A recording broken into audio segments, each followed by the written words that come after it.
कृपाला दीन दयाला होता है, पर भगवान प्रकट होते हैं, इसीलिए भय प्रगट कृपाला दीन दयाला कौशल्या हितकारी हर्षित महतारी मुनि मनहारी अद्भुत रूप विचारी लोचन अभिरामा तनु घन श्यामा निज आयुध भुजचारी भूषण बनमाला नयन विशाला शोभा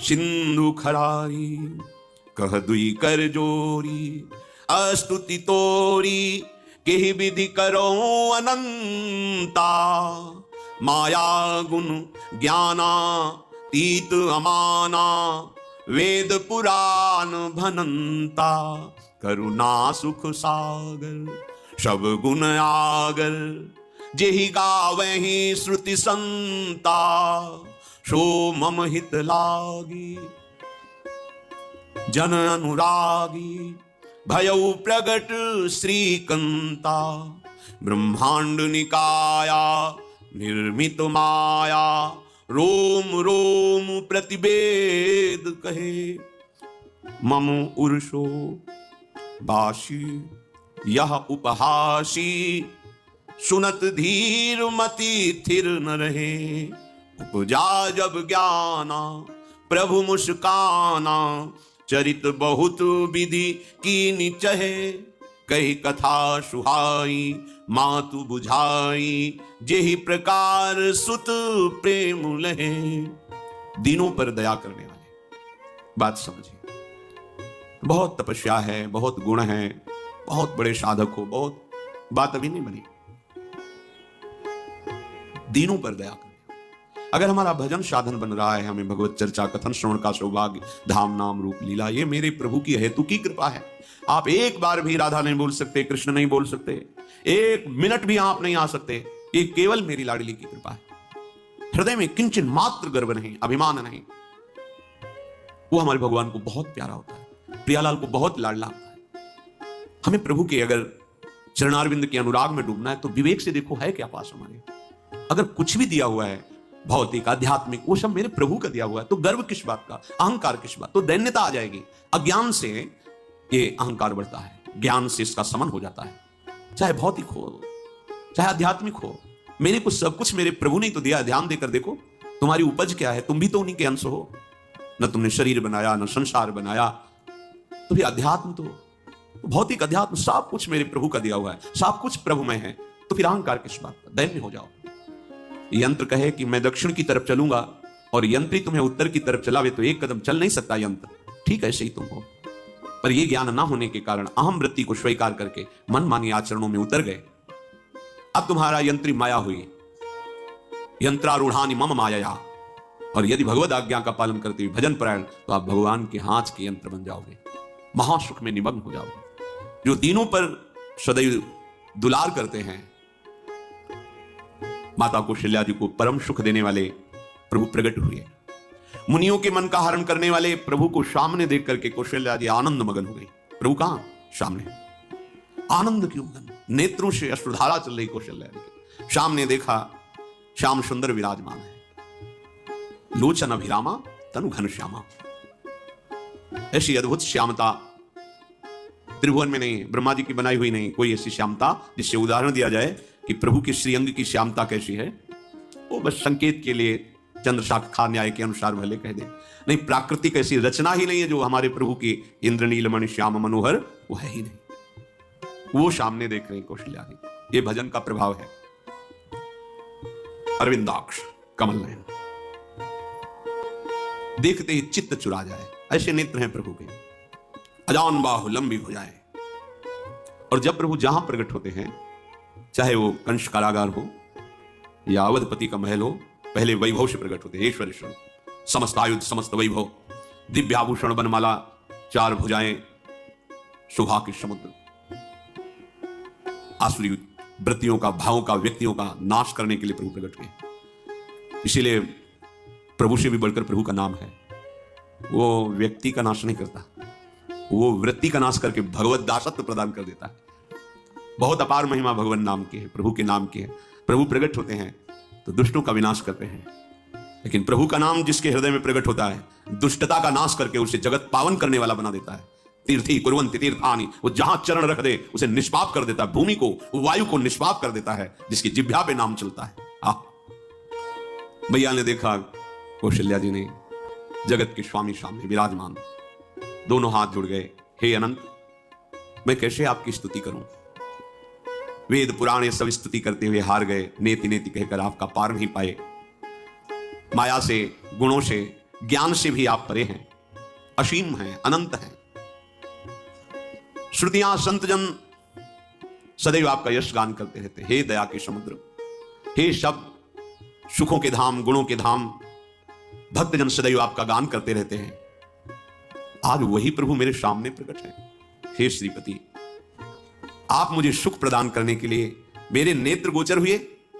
अरे जिनके रोम रोम में अनेकों ब्रह्मांड वास करते हैं, एक रोमकूप में अनेकों ब्रह्मांड वास, वो प्रभु मेरे पुत्र कहलाए, ये तो हंसी की ही बात है।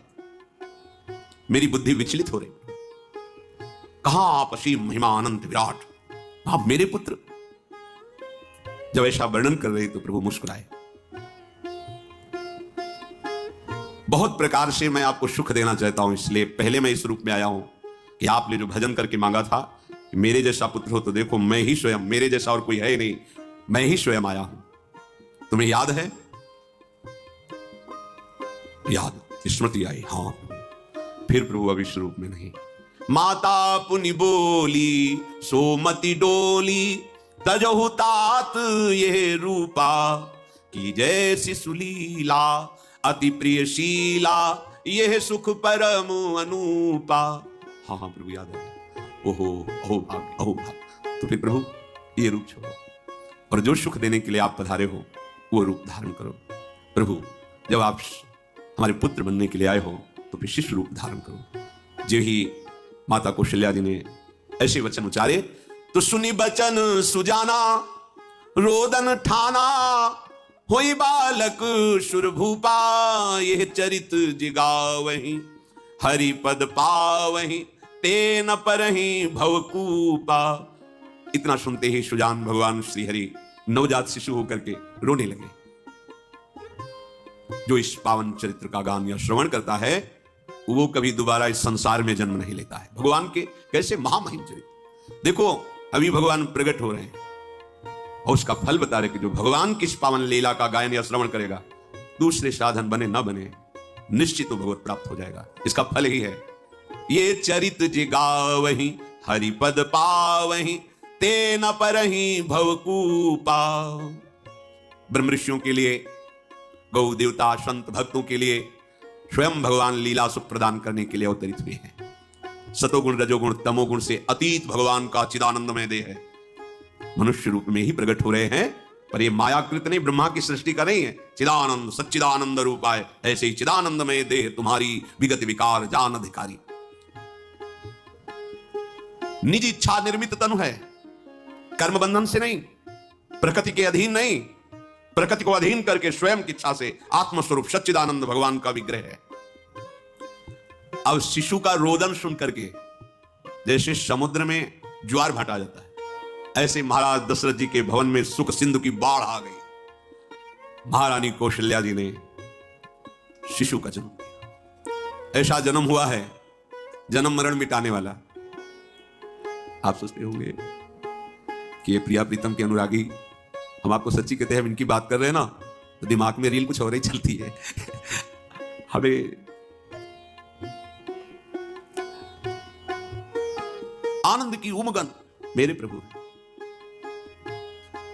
कल जब इस प्रसंग का गायन करना है तो थोड़ा चिंतन कर रहे थे, तो जब जनकपुर की सीमा में भगवान विश्वामित्र जी के साथ पधारते आगे प्रसंग आएगा, और जानकी जी जब पुष्प वाटिका में प्रभु की जब दृष्टि पड़ती है और दोनों दृष्टि मिलती है, तो उस समय दिखाई दे रहा था इतना भी अंतर नहीं था, इतना भी अंतर नहीं था। तो बता रहे प्रिया प्रीतम, इतना भी अंतर है। उनके जब नेत्रों में केवल देख रहे थे तो वही नेत्र थे, रूप और स्थान अलग था, लेकिन नेत्रों में वही था। जो देखते, जो यहां देखते वही वहां दिखाई दे रहा था दोनों नेत्रों में। पहचान हो जाती। जैसे अपना पति है ना, और वो किसी सुंदर नाटक में वो किसी दूसरे का पति बन करके स्वांग कर रहा हो, तो उसको जलन थोड़ी होती है। उसको लगता है मेरा प्रीतम कितना अभिनय में प्रवीण है, ओहो मेरा प्रीतम, मेरा प्रीतम। वो आनंदित होती उसे देख के, मेरा प्रीतम अभिनय में कितना प्रवीण है। उपासक अपनी ही धारा में रहे। जिन शिशु की रोने की ध्वनि हुई, आनंद क्यों, सोचो कैसा आनंद, प्रभु पधारे। दासियां आनंदित होकर दौड़ी, जो दिखाई देता है कौशल्या जी के बालक हुआ है। महाराज सभा में विराजमान है, बड़े बड़े राजा लोग, क्योंकि सम्राट पदवी, बादशाह है, राजा लोग आसपास। महाराज की जय हो। महारानी कौशल्या ने बालक प्रकट किया है। बस ये तो यह है ब्रह्मानंद समाना। ये शब्द पढ़ते ही ब्रह्मानंद में डूब गए। अश्रु प्रवाह होने लगा, रोमांच होने लगा, उठने